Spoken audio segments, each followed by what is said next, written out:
Assalamualaikum warahmatullahi wabarakatuh. Kali ini kita akan membahas mengenai nilai-nilai budaya masa praaksara di Indonesia. Nilai yang pertama yaitu nilai religius atau kepercayaan. Masyarakat praaksara sudah memiliki kepercayaan terhadap adanya kekuatan goib. Mereka meyakini bahwa kejadian-kejadian alam seperti hujan, petir, banjir, gunung meletus, atau gempa bumi adalah akibat perbuatan roh halus atau makhluk goib. Untuk menghindari malapetaka, maka roh halus atau makhluk goib harus selalu dipuja. Kepercayaan terhadap roh halus ini disebut dengan animisme. Selain percaya terhadap roh halus, mereka juga percaya bahwa benda-benda seperti kapak, mata, tombak, dan lainnya memiliki kekuatan goib. Karena ada kekuatan goibnya, maka benda tersebut harus dikeramatkan. Kepercayaan bahwa benda memiliki kekuatan goib disebut dinamisme. Kedua yaitu nilai gotong royong. Masyarakat praaksara hidup secara berkelompok, mereka bergotong royong untuk kepentingan bersama.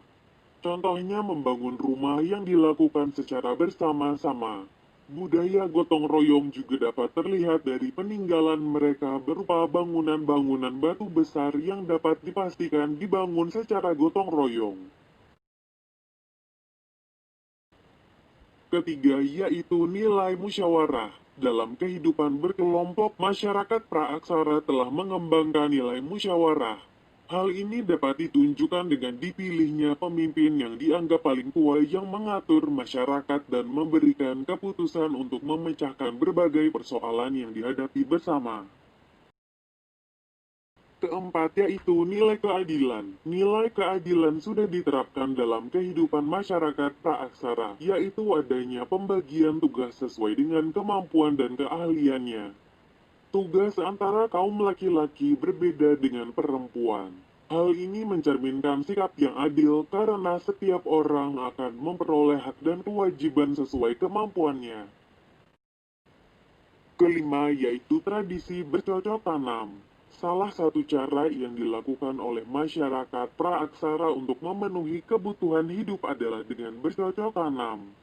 Hal ini dibuktikan dengan ditemukannya alat khas pertanian yang berupa beliung persegi dan alat lainnya. Yang terakhir yaitu tradisi bahari atau pelayaran.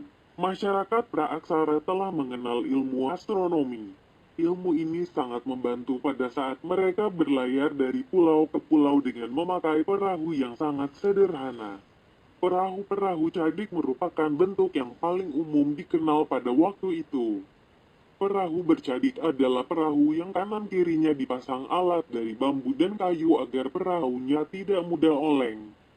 Perahu bercadik memegang peranan yang sangat penting dalam kehidupan masa praaksara. Selain sebagai sarana lalu lintas sungai dan laut, perahu ini juga berperan sebagai alat penyebaran budaya. Selanjutnya kita akan membahas mengenai nenek moyang bangsa Indonesia. Paul dan Fritz Sarasin. Sarasin bersaudara mengemukakan bahwa penduduk asli bangsa Indonesia adalah suatu ras yang berkulit gelap dan bertubuh kecil. Penduduk asli tinggal di daerah pedalaman dan penduduk pendatang tinggal di daerah pesisir. Penduduk asli inilah yang disebut sebagai suku bangsa Veda oleh Sarasin. Orang Veda kemudian menyebar ke timur dan mendiami wilayah Papua, Sulawesi Selatan, Kai, Seram, Timor Barat dan terus ke timur sampai ke Pulauan Melanesia. Beberapa suku bangsa seperti Kubu, Lubu, Talang Mamak yang tinggal di Sumatera dan Toala di Sulawesi merupakan penduduk tertua di Kepulauan Indonesia. Mereka diyakini mempunyai hubungan erat dengan orang Veda. Ras lain yang menghuni Kepulauan Indonesia adalah Proto-Melayu dan Deutero-Melayu. Ciri-ciri fisik mereka adalah rambut lurus, kulit kuning kecoklat-coklatan, dan bermata sipit.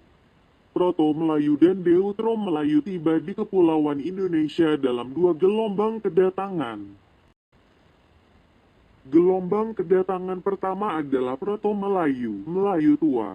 Mereka dianggap sebagai kelompok Melayu Polinesia yang bermigrasi dari wilayah Cina Selatan yang sekarang menjadi Provinsi Yunnan. Proto-Melayu ke wilayah Indonesia melalui dua jalur, yaitu jalur barat dan timur. Jalur barat bermula dari Yunan, Cina bagian selatan, masuk ke Indochina, kemudian masuk ke Siam, Semenanjung Melayu, Sumatera, dan akhirnya menyebar ke pulau-pulau di Indonesia. Kapak persegi dibawa oleh Proto-Melayu yang bermigrasi melalui jalur barat. Jalur timur melewati Kepulauan Ryukyu, Jepang. Dari sana mereka mengarungi lautan menuju Taiwan, Filipina, Sangir, dan masuk ke Sulawesi. Mereka membawa perkakas dari batu berupa kapak lonjong. Suku bangsa Indonesia yang tergolong Proto-Melayu ini yaitu Mentawai, Dayak, dan Toraja. Gelombang kedatangan ke kepulauan Indonesia berikutnya adalah Deutero-Melayu, Melayu muda, yang berasal dari Indochina bagian utara. Kedatangan Deutero-Melayu mendesak keberadaan Proto-Melayu ke arah pedalaman. Mereka memperkenalkan perkakas dan senjata yang terbuat dari besi atau logam. Mereka telah melakukan kegiatan bercocok tanam. Padi yang banyak ditanam di Indonesia saat ini dibawa oleh Deutero-Melayu dari wilayah Assam Utara dan Burma Utara. Bangsa Deutero-Melayu mengembangkan peradaban dan kebudayaan yang lebih maju. Karena itu, mereka berkembang menjadi sebagian besar suku-suku yang ada di Indonesia saat ini seperti Melayu, Minang, Jawa, Bugis, dan lain-lain. Dalam perkembangan selanjutnya, Proto-Melayu dan Deutero-Melayu berbaur, sehingga sulit dibedakan. Ras lain yang juga terdapat di kepulauan Indonesia adalah ras Melanesoid. Mereka tersebar di lautan Pasifik di pulau-pulau yang letaknya sebelah timur Irian dan benua Australia. Mereka datang diperkirakan pada saat zaman es terakhir. Pada saat itu, kepulauan Indonesia belum berpenghuni. Ras Melanesoid melakukan perpindahan ke timur hingga Papua.